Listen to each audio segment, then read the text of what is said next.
This time, I'll move forward to the presentation on Township 2021 Financial Review from Trustee John Becker. Mr. Becker, the floor is yours. All right. Okay, so first off, I did at a previous meeting, I did a presentation on our debt, where that stands, and the runoffs with the principal and interest and such. At the meeting after that, I did a presentation on property taxes. So the question is, where your property, you pay your property tax bill, where does that money go? And I showed how that breaks down into the different school districts and where that breaks down within the township. So what I got in mind is kind of going forward with some of these financial presentations is looking at kind of with the end in mind of a 2022 budget or a forecast, or both for that matter. So I want to take a look at 2021 first. So the numbers I've given you tonight are for 2021. And that chart you can see on the screen, now you can't read any of the numbers. We're going to put all this out on the website. And this particular document is on the website. So this is what is known as government accounting. And I can tell you, after looking through these numbers and deciphering different funds and different accounts, and we have, I think, about 30 different funds that we're using, and I think hundreds of different accounts. I can tell you I have a newfound respect for Mr. Campbell and his staff for having to juggle government accounting, because it's not particularly straightforward or easy to deal with. And I'm new at government accounting. I'm used to doing corporate accounting. So what I have on here, again, so this is just the same chart that's been online. It's the year-end financial statement. So what I've circled there, the red circles, is the two columns I look at. So the first one there that's circled is the year-to-date revenue. So since it's full year, be full year 2020 revenue. And then the other column circled is for the expenses. At the bottom, those are just the bottom line numbers. So the revenue for last year looks like it's about $72.3 million, and the expenses was $69.4 million. So when I'm doing other charts, I like to tie back to these numbers. I like everything to tie out, which brings me to the next chart. So this one is the total revenue, and this is called a donut graph. It ties out to the $72.9 million.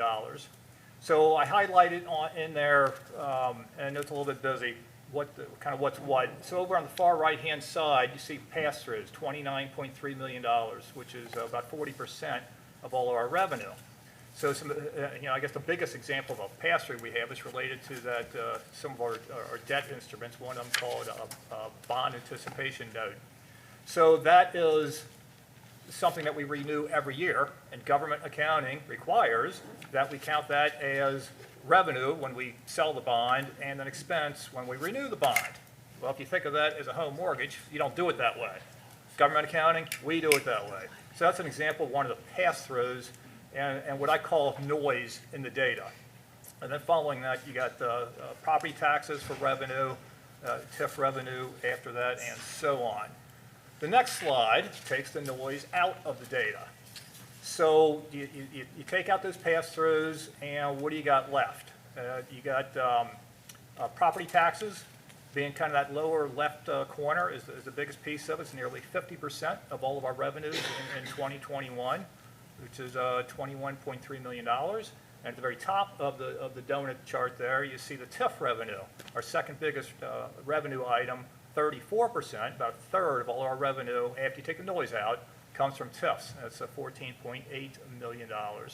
Another big chunk of it over there is COVID ARP funds. So we got a chunk of that in 2021, and we have a chunk of that in 2022. But that's an example of money that's not going to be around when we get into 2023. Next chart I have, similarly to what I just went through with on the revenue side, this is on the expense side of it.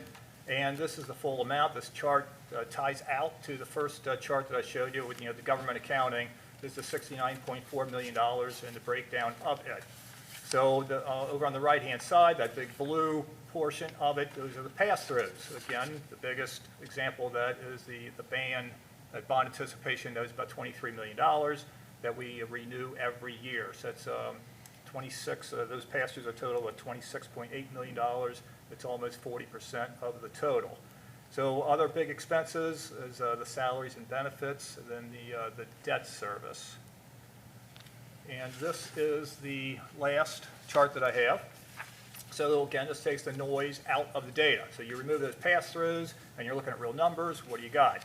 So the biggest expense to the township are salaries and benefits, $16.8 million, about 40% of all of our expenses. What I find concerning is the number two source of expense. That's debt service. So that's principal and interest we spend on our debt. Now that's coming down rapidly.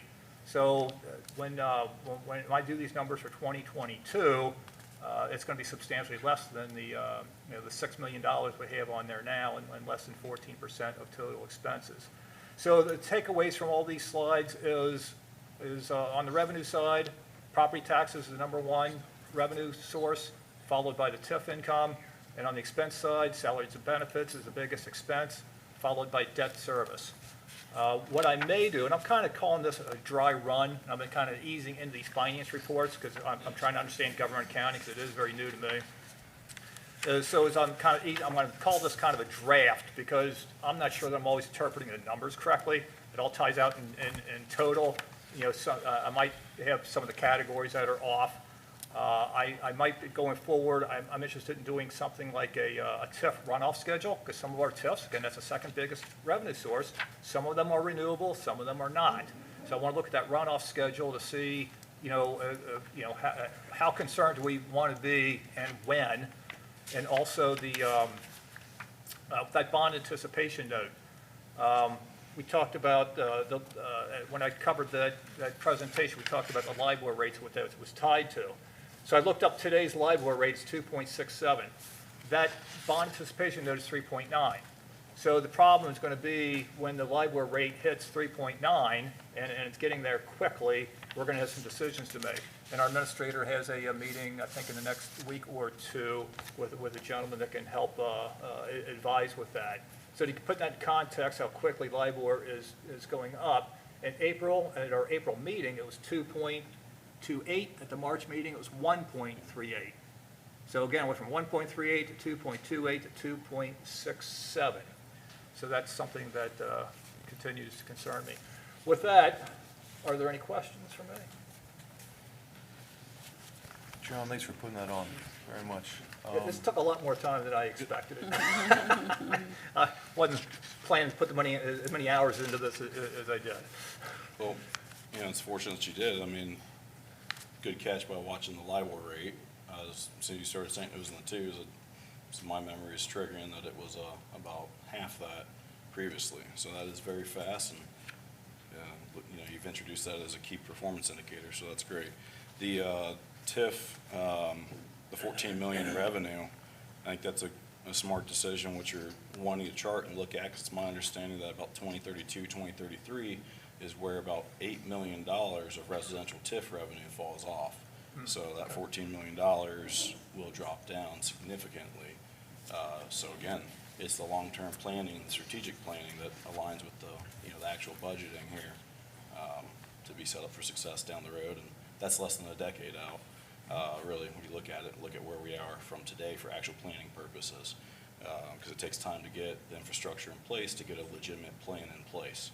So thanks for doing that, and it makes me think on the economic forecast discussion that we had too with Connor Locker, and with that he indicated that 2031, 32, 33 was looking a little questionable in the national picture from a financial perspective. So got to really pay attention. We got to really pay attention to the fact that that's set up to have that $8 million. That's what Mr. Campbell's referenced before too. I think you've termed it as the cliff.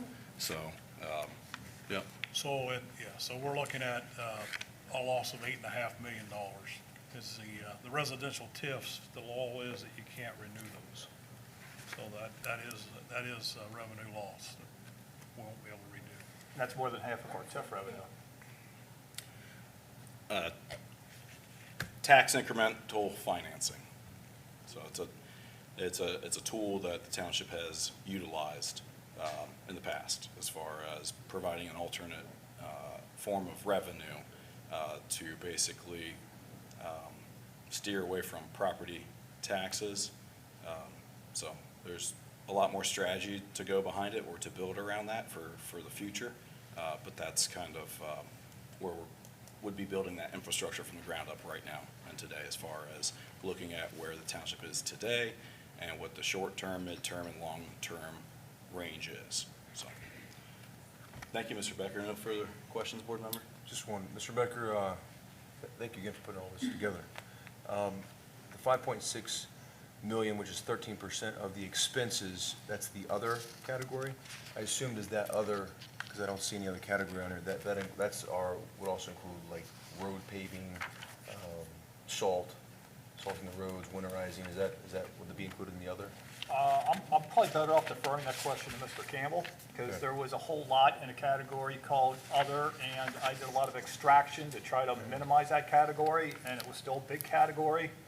And this gets back to the government accounting and all these accounts and the way we have to juggle the financing on that. So it's a whole lot of, Mr. Campbell, do you want So, to chime in a little better? So the short answer is yes.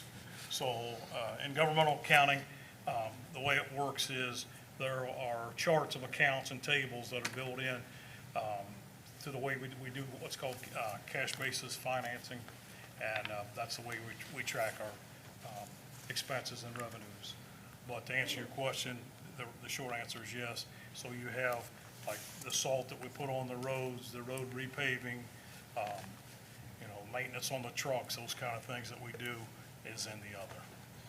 And that expense has gone up significantly because of supply chains and the road paving is same amount of roads being paved consistently for the most part, but that cost has gone up significantly, am I right?